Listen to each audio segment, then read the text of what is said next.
Okay, Fraction Camp. This is another fraction routine using pattern blocks, and I'm calling this establishing unit fractions. This is a critical, in fact, I would say this is one of two of the most important things that third grade teachers can be doing or should be doing with their students to help them to really understand fractions. Okay, in a previous video, I went over, here is the pattern blocks in kind of like descending order of value. If I call that one whole, I can build 1/2, I can build 1/3, I can build 1/4, I can build 1/6, and I can build 1/12. And you know, the traditionals are just 1/2, 1/3, 1/6, but I've added these specialty blocks to give 1/4 and 1/12. But still with that, I don't have some critical things like 1/5 and 1/7 and 1/8 and 1/9 and 1/10 and so forth. And I've even heard teachers say, pattern blocks are okay, but how do I do one? I can't do 1/5 with them. And that's just not true. I'm going to put this over to the side. Like I'll keep this on the side for our reference. But so remember now in a previous video, I also talked about how important it is to vary the whole. So now I'm going to call this one whole. And if that's one whole, then my question is, well, what's the value of this red block? That's equal to what value? And if I take this and now take my red blocks and compare them to the whole, what you should know right away, what you should see right away is there's 2 there, there's 2 there, and there's 1 there. And so if this set of blocks right here is one whole, then this is equal to 1/5. And my reasoning would be because 5 equal sized pieces are equivalent to one whole. And that's how you make 1/5. You can do a variety of different ways of making 1/5.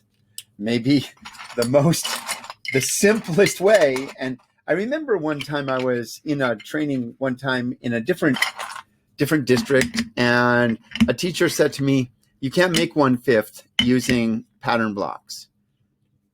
And I said, sure you can. And she said, show me how. So I said, okay, how about if this is equal to one whole, then what value is this? That's equal to 1/5 because 5 pieces make up one whole. She blinked at me and said, you can't do that. And so I think what she was actually saying was, I never actually thought of varying the whole. In other words, her repertoire for pedagogical strategies didn't include varying the whole. And that's why I'm really emphasizing it with us. And now I suggest that you create a bunch of activities where you, first of all, vary the whole and ask students to find unit fractions of the whole. And then you also do something even more complex with them. Let me erase this for the time being. Something more complex, and that is, say to them a question that looks something like this.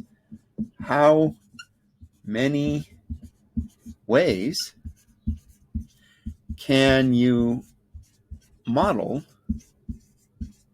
1/5? So students will challenge them, who can come up with the most ways. By the way, this is, a strategy called open-ended questions. So I am going to say, I challenge kids to know, well, what's the number of ways that you can do this? I've already done 1, but I've actually done 2, but let me do a 3rd one. So how about if I said, this is one whole? If that's equal to one whole, then this is equal to 1/5.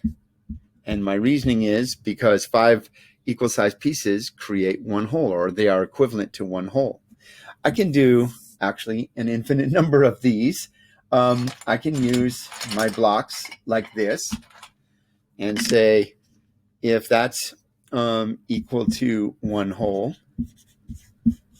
then this is equal to 1/5. because 5 equal-sized pieces make one whole.